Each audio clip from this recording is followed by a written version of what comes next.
el Apocalipsis es un libro muy rico para cada uno de nosotros y también para toda la Iglesia. Sin embargo, es un libro que ha sido poco utilizado por la Iglesia, especialmente a nivel popular.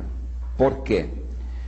Precisamente por el género literario, que es muy especial, difícil de entenderse, y también por el mal uso que han hecho las sectas protestantes. Ahora trataremos de ver algo, la idea central de este libro.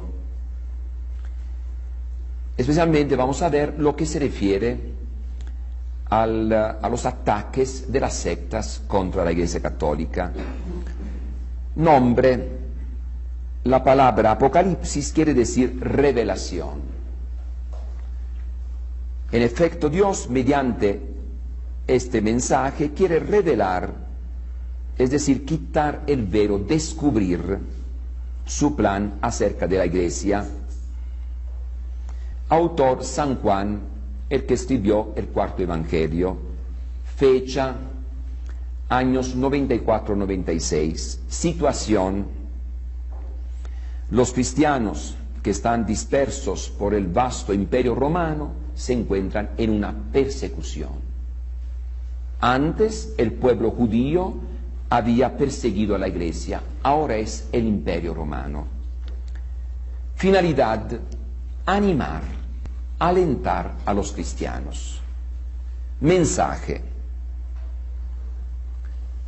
el reino de Dios y de Cristo ha comenzado ya y está a punto de romper la última y fuerte resistencia del ya vencido enemigo. Así que un mensaje de victoria. Cristo es el vencedor. La Iglesia se encuentra en un problema, no hay que preocuparse, también la Iglesia tiene que vencer. Contenido: el contenido es al mismo tiempo histórico y trascendente. Histórico: se refiere a los hechos de aquel tiempo, así que los personajes, los acontecimientos son de aquel tiempo, pero al mismo tiempo un sentido trascendente que va más allá. Presenta la lucha eterna entre el bien y el mal, Dios y Satanás. Dios creó al hombre, Satanás atacó al hombre. Dios mandó a su Hijo para salvar al hombre, Satanás ataca a Jesús. Jesús muere, Satanás se siente el vencedor, pero Jesús resucita, manda a la Iglesia, Satanás ataca a la Iglesia.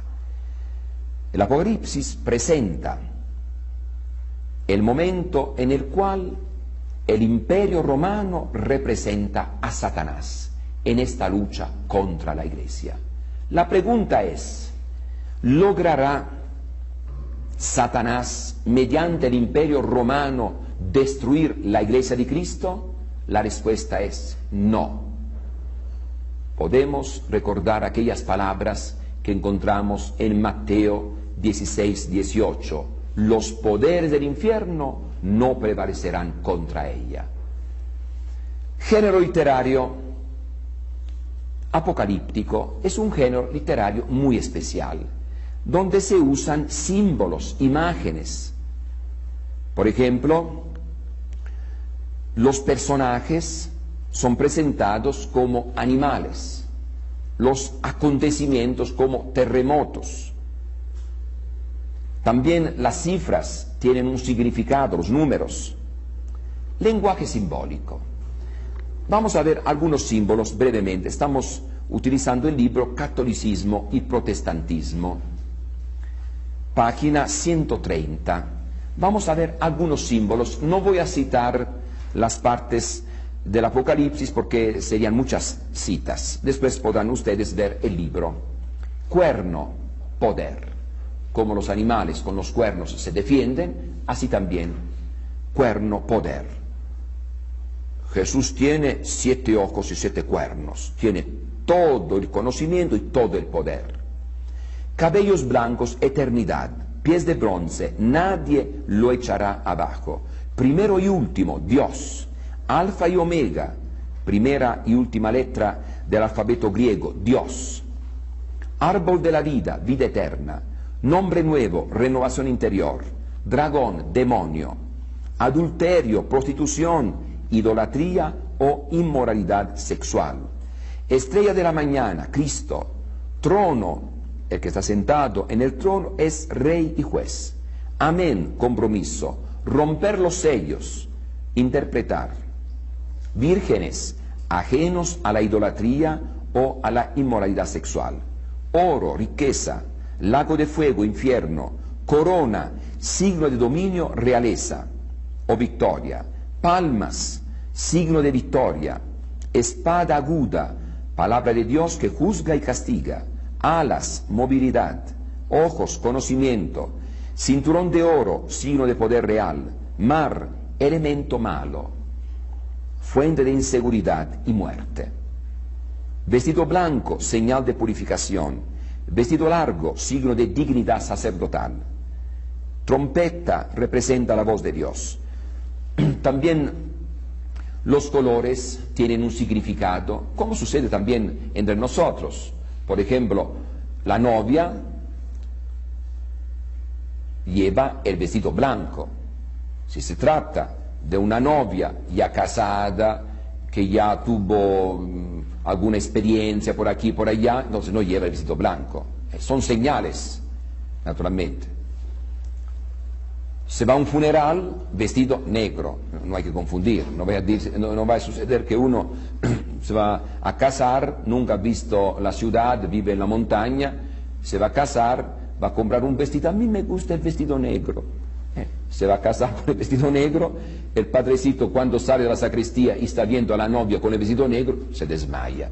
Dice, aquí tengo visiones, aquí no entiendo dónde estoy, qué me está sucediendo, veo mal. Así que los símbolos, nosotros mismos vivimos entre símbolos. Blanco, victoria, gozo, fuerza y gloria eterna. Rojo, homicidio, también nosotros pensamos así, violencia, sangre de los mártires. Negro, muerte. Verde, aquí el símbolo es diferente. Para nosotros el verde representa la esperanza, mientras para el Apocalipsis color de un cadáver en descomposición, es algo negativo. Púrpura, lujo y magnificencia. Los números: 7, plenitud y perfección. 12, perfección escatológica, Antiguo, Nuevo Testamento. 4, el mundo creado. El simbolismo viene de los 4 puntos cardinales.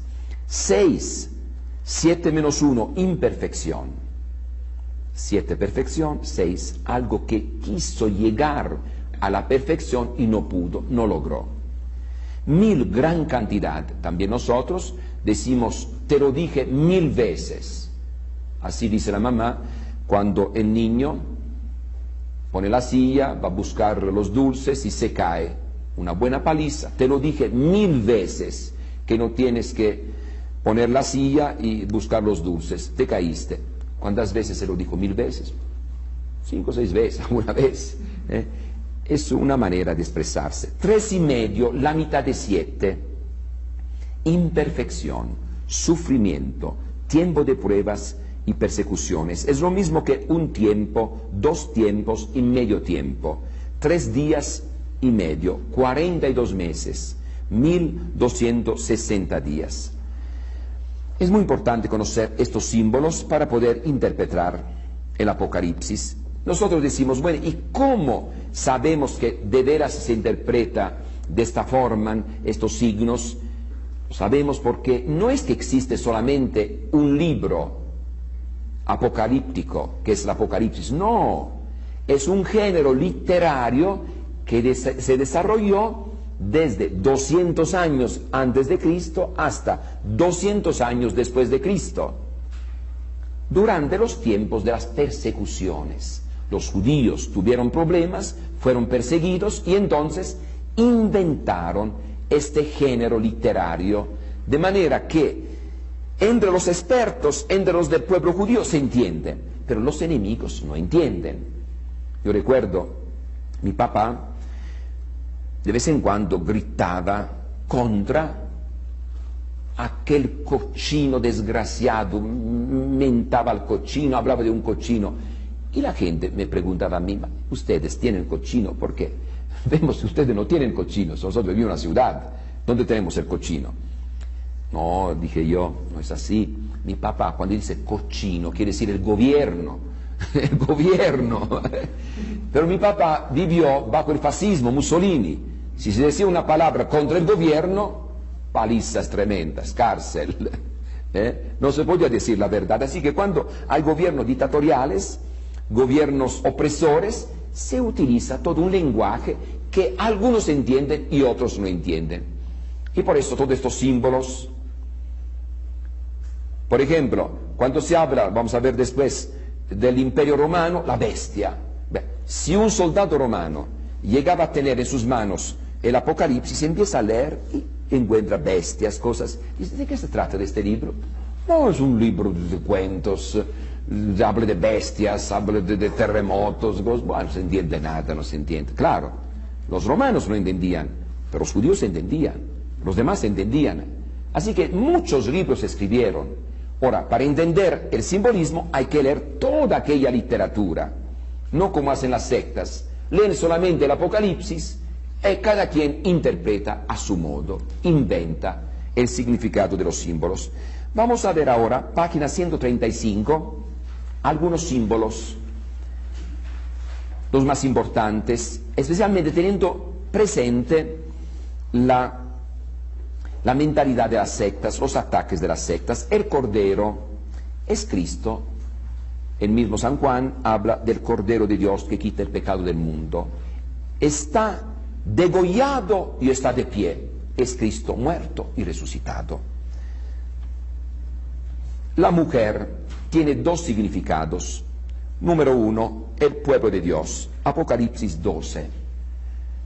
Aquí se está hablando de aquella mujer que encontramos en Génesis capítulo 3 versículo 15.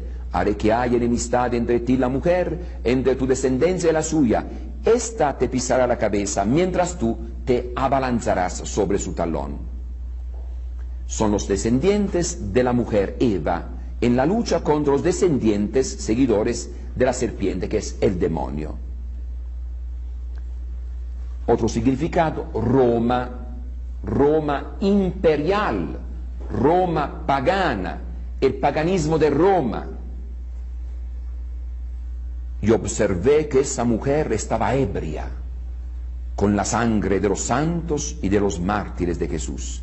Apocalipsis 17:6. Una mujer que está destruyendo a los cristianos, matando a los cristianos.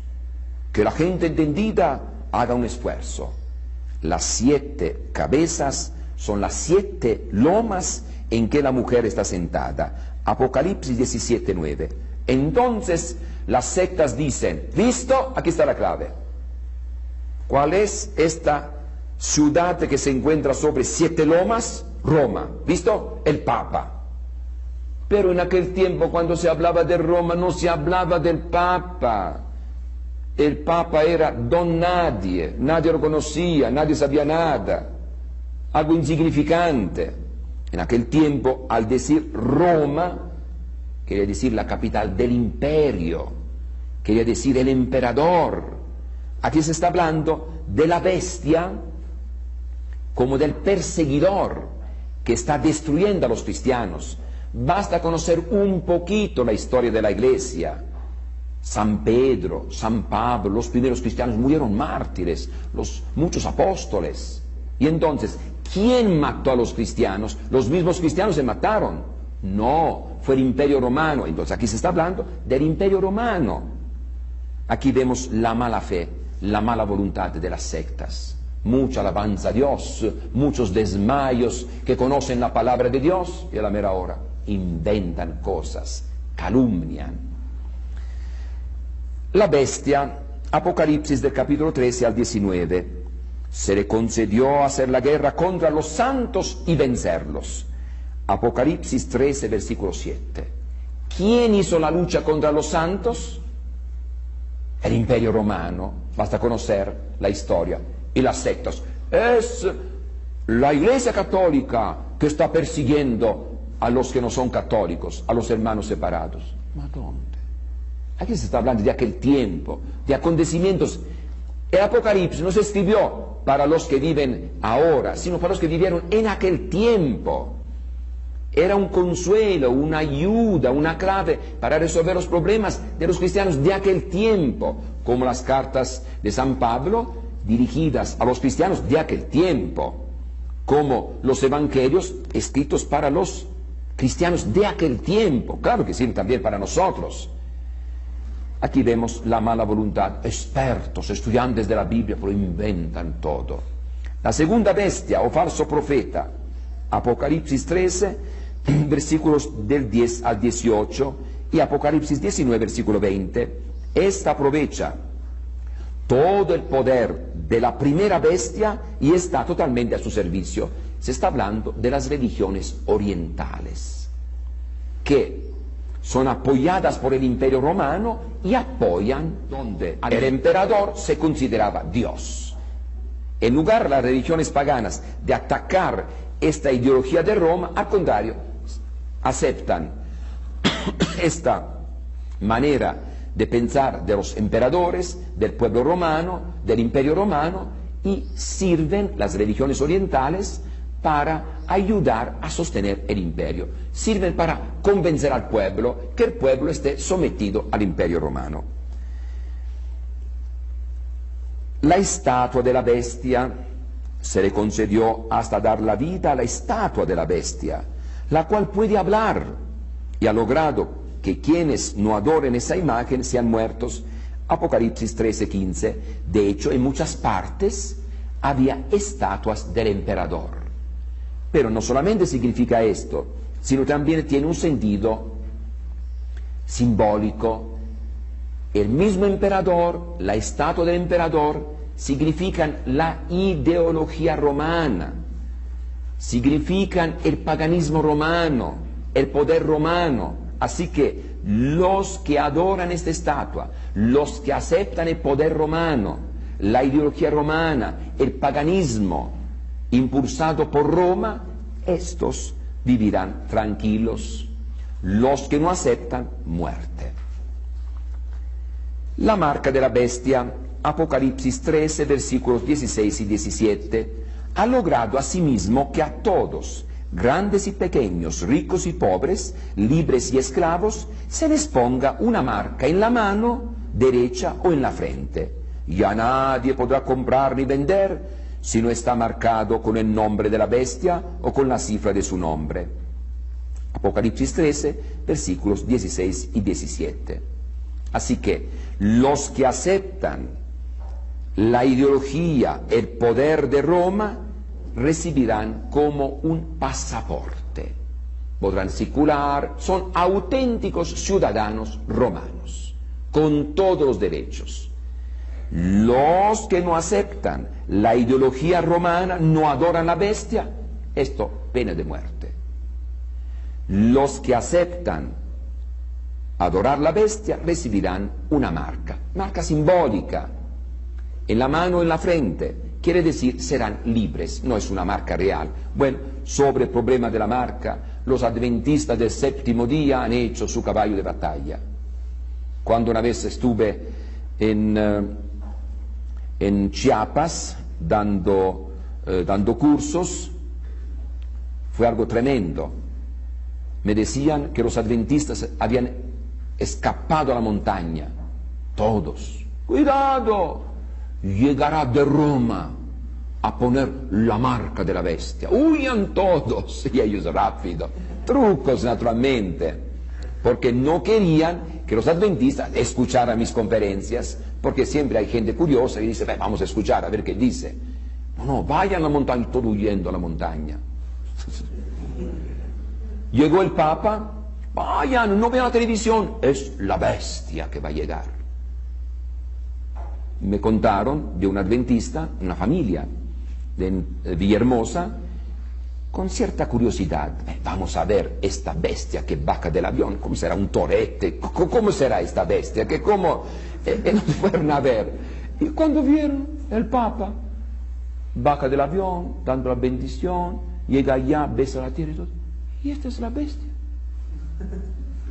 Mira cómo habla, cómo hace. Ojalá que todos fueran como esta bestia. Y se convirtieron. Se dieron cuenta que de veras en la secta se maneja el engaño, la mentira, el truco. Entonces, ¿cuál es el nombre de esta bestia? La Biblia no dice el nombre, dice o la cifra del nombre, una clave más, 666. Nerón César. En hebreo, a cada letra se pone el número correspondiente, por eso hay que conocer el hebreo, en los expertos, sale Nerón César. Los adventistas del séptimo día, que son los más expertos en cuestión de bestias,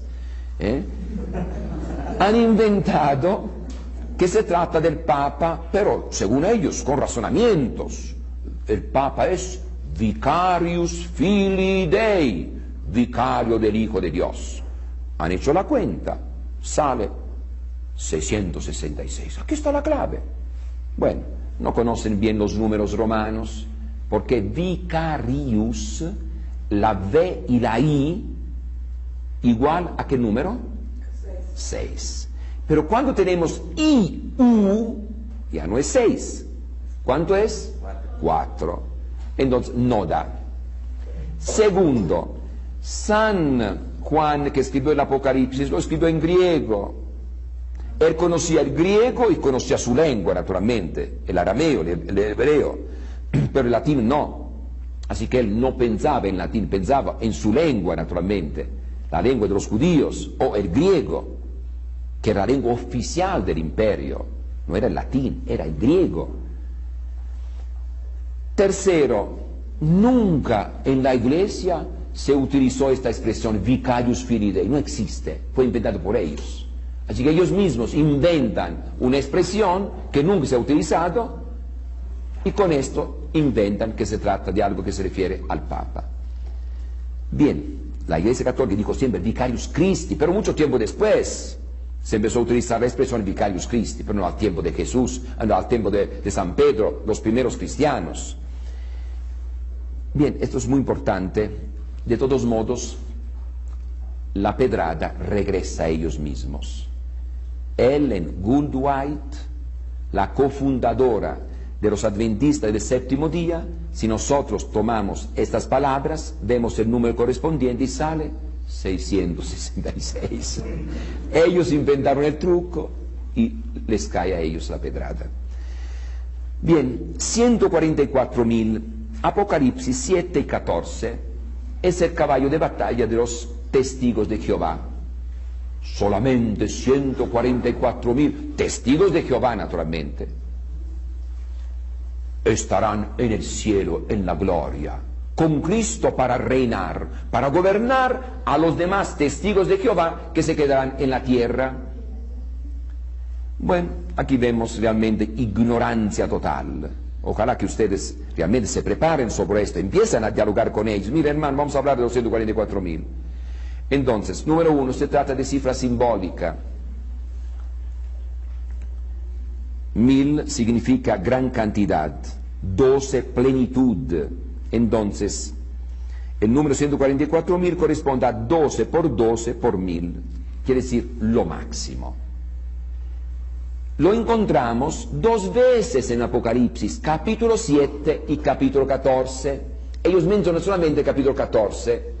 Capítulo 7 se refiere al antiguo pueblo de Dios, el capítulo 14 al nuevo pueblo de Dios. Entonces, ¿qué dice el Apocalipsis?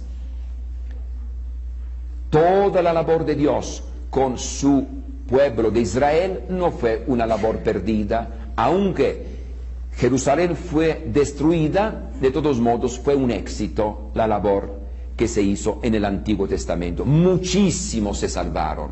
¿Cuántos? 144.000, 12.000 por cada tribu. Entonces algo simbólico Quiere decir, muchísimos se salvaron. No tenemos que ver las apariencias, hay que ver la realidad en profundidad.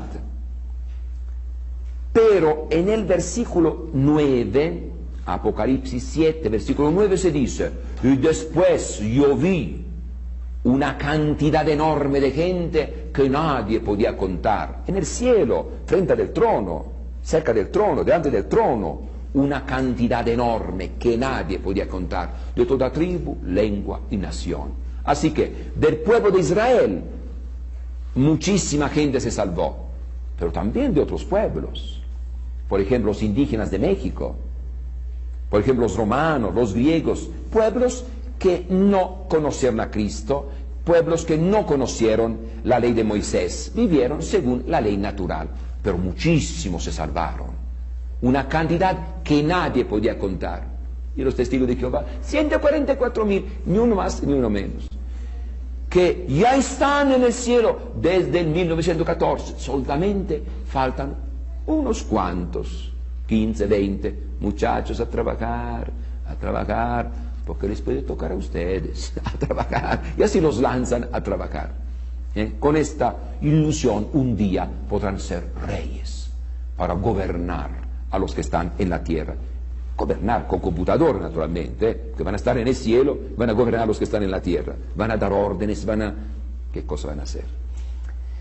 Pero en el capítulo 14 se dice 144.000 del nuevo pueblo de Dios. También el nuevo pueblo de Dios no fracasó, porque ya muchos cristianos estaban traicionando. El problema que tenemos ahora de las sectas, de gente que traiciona, abandona, ataca, no es un problema de ahora, es un problema desde el principio de la iglesia. Si leemos, por ejemplo, 1 de Juan capítulo 2, versículos 18 y 19, encontramos los anticristos, que son los que se salen de la iglesia de Cristo y atacan. Así que desde los primeros cristianos muchos traicionaban. No es un fenómeno de ahora. Los traidores siempre habidos. Así que muchos estaban un poco desanimados. Dice San Juan, ¿qué está sucediendo aquí? El pueblo de Jerusalén, el pueblo de Israel, condenado. Mira, Jerusalén destruida. Muchos cristianos traicionan. Frente a la presión del imperio, no quieren morir, traicionan. ¿Qué está sucediendo? No te preocupes.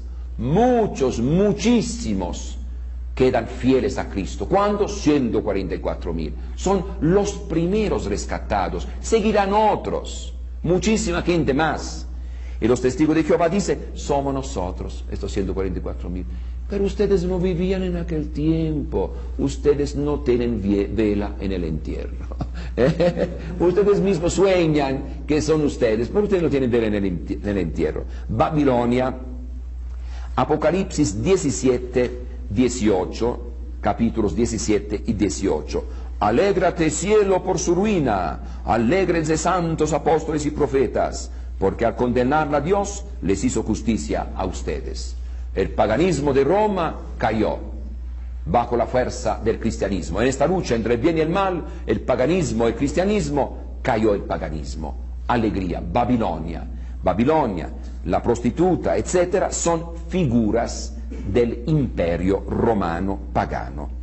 1000 años, Apocalipsis 20, después de esta caída del paganismo de Roma, una grande prueba para la iglesia, empezará una época de felicidad, relativa paz para la iglesia. 1000 años, muchos años, ya pasaron casi 2000 años, en que la iglesia ha podido trabajar, entre problemas, naturalmente dificultades. Es como si Satanás estuviera encerrado. Y después, ¿qué sucederá? Después, en este periodo de los 1000 años, habrá algo muy interesante. Los que dieron la vida por Cristo recibirán honores, gozarán con Cristo, reinarán con Cristo. Aquí no se menciona 144.000, todos que murieron por Cristo, los mártires. Y los testigos de Jehová unen 144.000 del capítulo 14 con lo que vemos aquí en Apocalipsis 20. Juntan los datos. ¿Y por qué los juntan? No tiene nada que ver. Entonces, aquí vemos la idea católica de que Al terminar las persecuciones se hicieron templos, fiestas, estatuas en honor de los mártires. San Sebastián, Santa Lucía, Santa Inés, etc. Muchos que dieron la vida por Cristo. Se construyeron basílicas, se construyeron templos, se organizaron fiestas. Es como si reinaran con Cristo. Están desarrollando un influjo benéfico sobre nosotros mediante su ejemplo de fidelidad a Cristo. Y después se va a soltar Satanás. Habrá una grande prueba al final. Y muchos, naturalmente, van a traicionar, muchos más. Así que antes del fin habrá realmente pruebas. Habrá falsos mesías, habrá muchos engaños. Para algunos, la época que estamos viviendo, dicen, tiene mucho aspecto de engaño, de sufrimiento. Bueno, no podemos decir, en la historia de la Iglesia siempre ha habido, de vez en cuando ha habido periodos. Si examinamos, por ejemplo, hace 200 años, la Revolución Francesa representó un problema serio para la Iglesia. Napoleón Bonaparte, Hitler.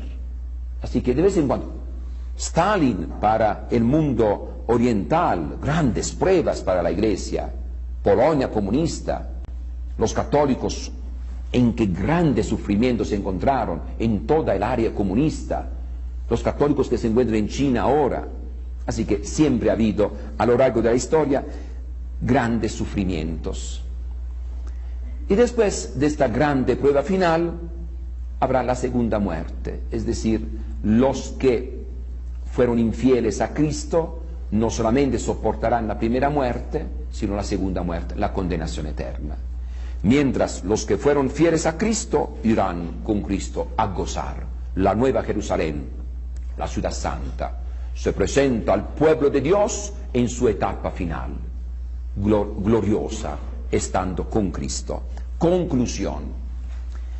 El Apocalipsis es una auténtica obra de arte, en la cual el apóstol San Juan se eleva hacia el pensamiento de Dios como verdadera águila.